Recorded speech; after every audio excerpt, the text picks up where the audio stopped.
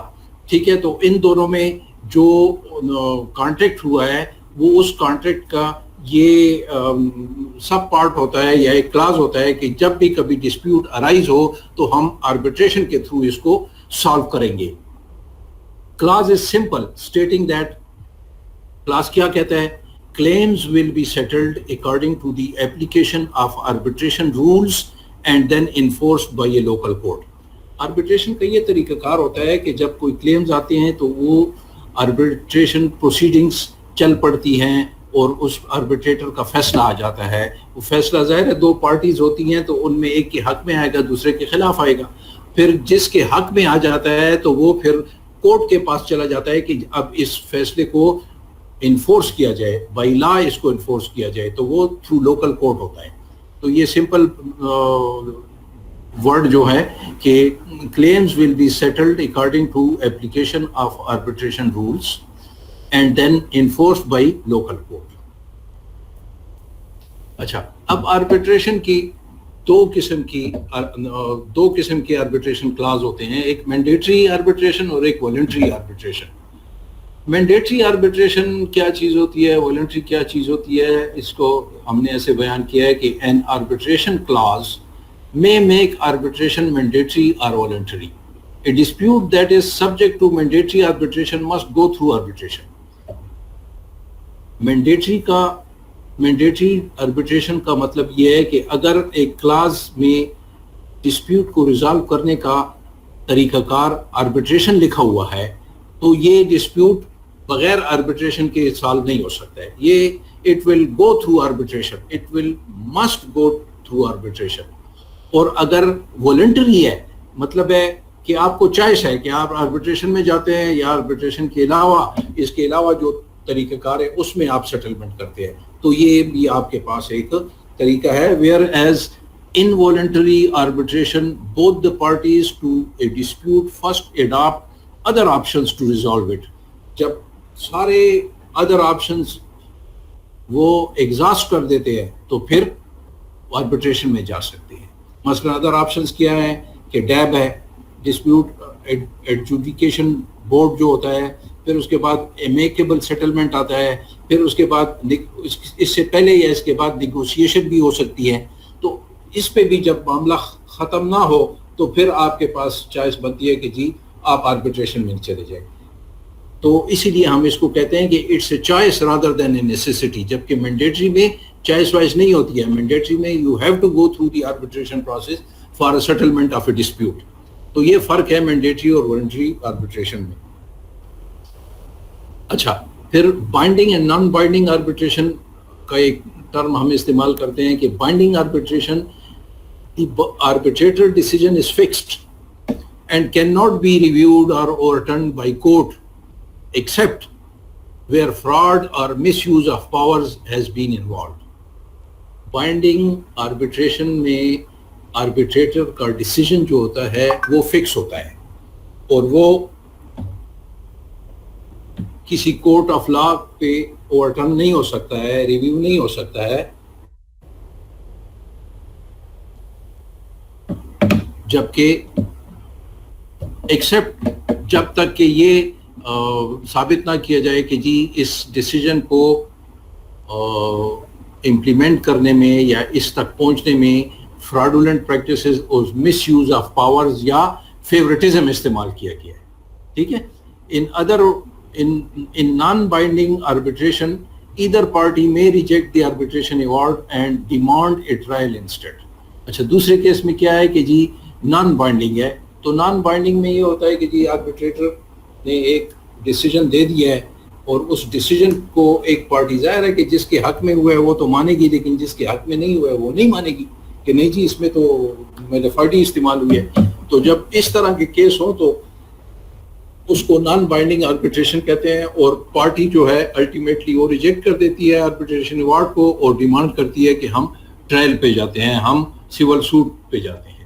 تو civil suit کا تو جیسے میں نے آپ کو بتایا کہ اینی ٹائم آپ جا سکتے ہیں سول سوٹ پہ, ٹھیک ہے.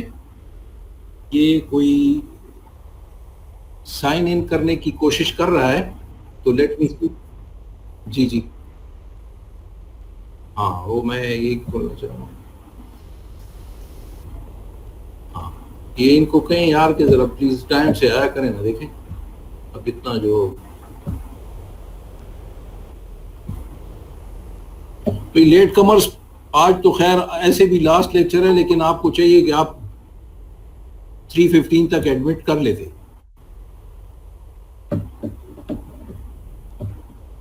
چلیں اچھا, تو یہاں تک سمجھ آ گیا. اچھا, اب ہم آتے ہیں کہ سلیکشن آف آربیٹریٹر.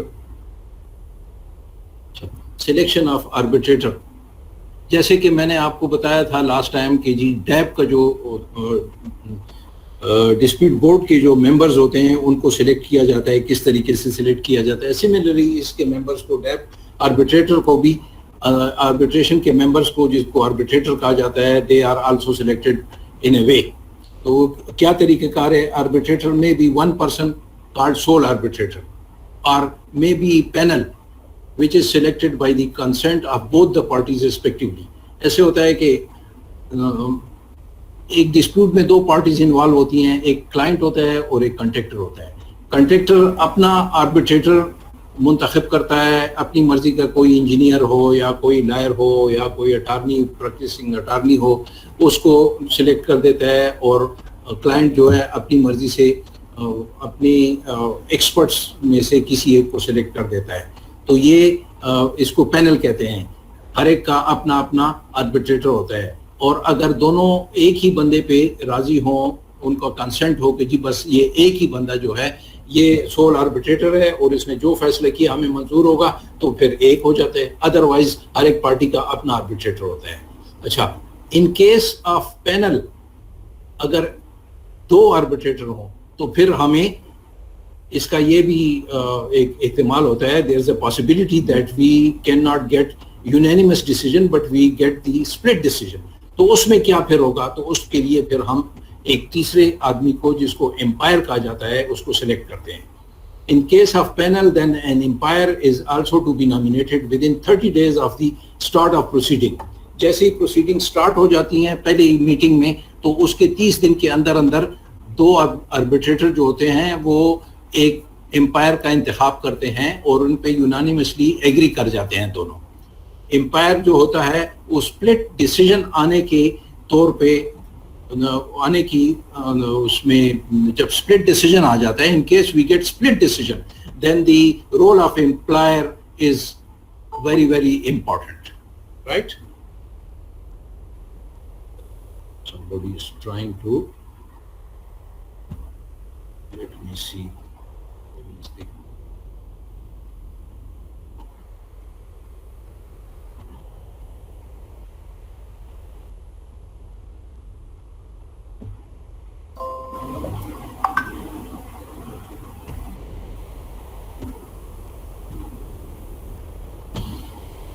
اچھا, جیسے ہم نے جیسے میں نے کہا کہ in case of panel then an umpire is also to be nominated with in 30 days of the start of proceedings of arbitration. Umpire decision play a vital role in case of split decision. جیسے میں نے آپ کو بتایا کہ ضروری نہیں ہے کہ ایک ہی ڈیسیجن یا ایک ہی طرح کا ڈیسیجن دونوں آربیٹریٹر دیں. وہ جب ایک ڈیسیجن پہ کنسنسس نہیں ہوتا ہے تو ہر ایک آربیٹریٹر اپنا اپنا ڈیسیجن لکھ کے بند کر کے امپائر کی طرف بھجوا دیتا ہے. تو اس کیس میں پھر umpire decision play a vital role in the case of split decision by both the arbitrator. وہ اسپلٹ ڈیسیجن جو ہوتا ہے وہ دونوں آربیٹریٹر کو ہوتا ہے اور وہ اپنا اپنا ڈیسیجن بھجوا دیتے ہیں امپائر کو. Where as in the case of unanimous decision تو امپائر کا پھر اس میں کوئی رول نہیں ہوتا ہے. جب کوئی اس پہ اسپلٹ ڈیسیجن ہی نہیں ہوتا ہے تو پھر اس میں امپائر کا کوئی رول نہیں ہوتا ہے.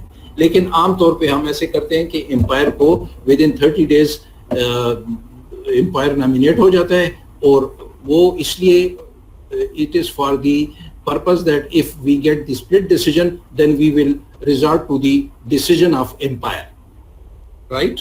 Okay.